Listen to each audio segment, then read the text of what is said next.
Yes, people, reality-based diets. Um, I just thought I'd tap in real quick. I thought I wasn't gonna tap in again this week. I felt like I'd said what I wanted to say, but I had a download. I've had many this week, but today's lesson, 'cause we're not doing sermons no more.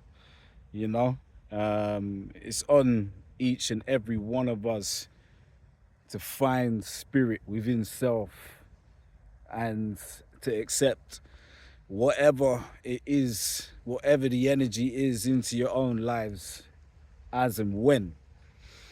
But me personally, I've come to many conclusions this year. And the main one that I've come to is that God is the greatest. God is perfect. No matter what darkness befalls your life, no matter what mishaps come along your journey, no matter what shitstorms the world throws at you, there's always going to be something that pops up somewhere along the lines to show you exactly that God's got you.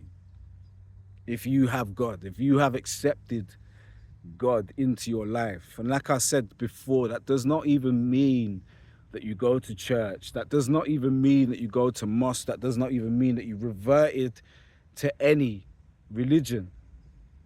It just means that you have truly accepted that there is a God and that God is everything.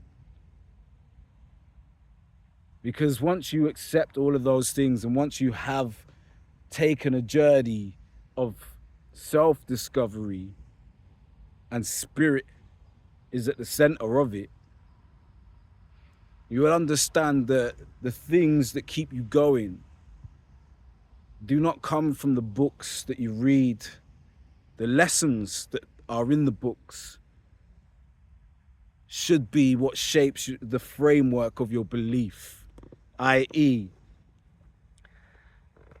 at times when you're feeling lowest, the books will help. But the reality is it's always going to depend on self and self-spirit, and whether or not you really do believe in yourself. Because at the end of the day, as they say, nobody is coming to save you. You must put in the work to save self. Like this morning, before I go to gym, I've come to Clifton Downs mainly to do some stretching and yoga and some light cardio in the sun, in nature. Like, I'm not gonna lie, I really do like it up here. I like the air, I like the green, I like the open spaces, the wide open spaces. I like nature. Now, there's a lot that's left to be explored within my life. I've spent 13 to 14 years as a single parent. And more recently, you know, my son is growing up, so I spend much less time with him. And the further I've gone in my journey of experiencing life as myself again, as D Green, as Axel Holy's not alter ego, but you know, the real person behind the alter egos of Baileys Brown and Axel Holy, reality-based diets, whatever you want to call it, as D Green, Elaine's boy, Ken's son, right? The more I understand self from a very selfish perspective, or so it would seem to a lot of people, But the reality is, as I've said before, if you cannot do for self, you'll never be in a position to do for anyone else.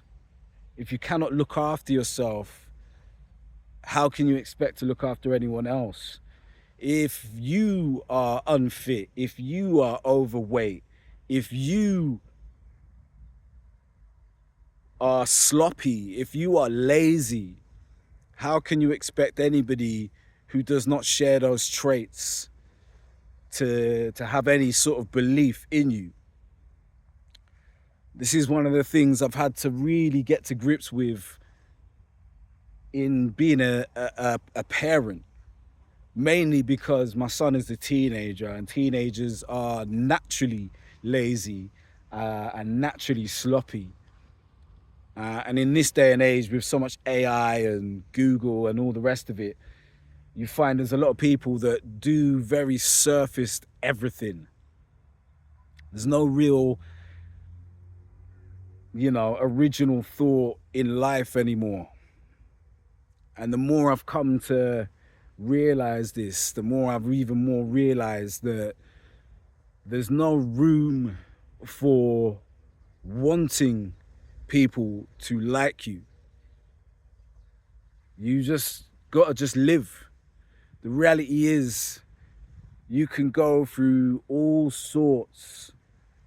Like I'm saying to you, there's people going through all sorts in their life every single day. Everybody.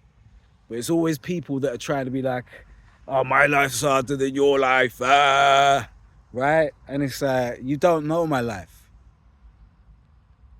They assume that because you manage to still uplift people. You manage to still be nice to people. You still manage to instill others with a sense of love or well-being, because they cannot, because they are consumed with the spirit of envy. They're consumed with the spirit of jealousy. They're consumed with the spirit of hatred. And 9 times out of 10 is hatred for self, because everything that they see in you, they envy it, rather than, and I don't mean be inspired to be more like you, but be inspired to find that within self. They talk about not being able to forgive certain things in their own past and people from their own past and all the rest of it, when the reality is they need to forgive themselves for holding themselves back for so long. Like, me personally, I don't blame anyone for anything that's ever happened in my life. I blame myself for allowing certain things to run. Now, 5 years ago, I made a decision actively to stop interacting with so many people, mainly because I didn't see the point in doing so. I didn't see any benefit from me. Why would I do it? Right? And I'm not talking about monetary benefit. I'm not talking about monetary gain. I'm talking about my sense of peace. Like, if you cannot bring a level of calm or peace to someone's life, do not be surprised when they don't want you in it. If you cannot bring a level of inspiration or positivity, do not be surprised when people don't want you near their life. Some people have given up, and it's in their demeanor, it's in the words that they speak, it is in everything that they are. A lack of effort, a simple, basic way of living, and their main goal is to do the bare minimum and have somebody else do all of the heavy lifting. You remove yourself from a situation where you do all the heavy lifting, and all of a sudden you're the worst person ever. You're the enemy. You're this, that, the other. Right? That shows you were never meant to be there. Because the moment you start talking back to them in the same way, they can't handle it. When you show them the mirror They cannot understand why they are still disgusted with everything they see. Yet when they see you, they're not disgusted. They're disgusted at themselves. They become infuriated and direct their anger at you. It doesn't matter. None of it really matters. The reality is, you're never going to be enough for people like that, because they're not enough for themselves.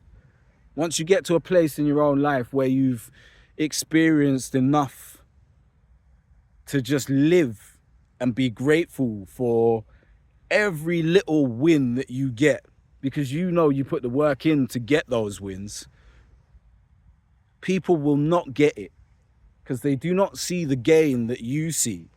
They do not see numbers. They do not see money. They do not see women. They do not see any of the things that they desire. Whereas a truly rich person is rich from within first, because the first thing that they desire is inner peace. Love is secondary. Like I'm saying to you, there's no guarantees in life that you will ever receive love the way that you love. Like I'm saying to you, I've had to learn it the hard way with lots of family. Even in terms of the way that things have gone within the dynamics of my own closer circles of family. I give thanks to my sister Nikki, because she is the realest out of the whole lot of them. But it's because she is genuinely full of love herself. And I thank God every day that she has often seen me as her father figure, because it's really made the difference over this past year. In terms of, I'm her big brother, I'm nearly 10 years older than that. There's some people that negate a relationship based on their own biases. And that's fine. But the reality is, hatred is never going to get you anywhere. Overstanding self and self-love first is always going to come up trumps. Right? Reality-based diets. We out.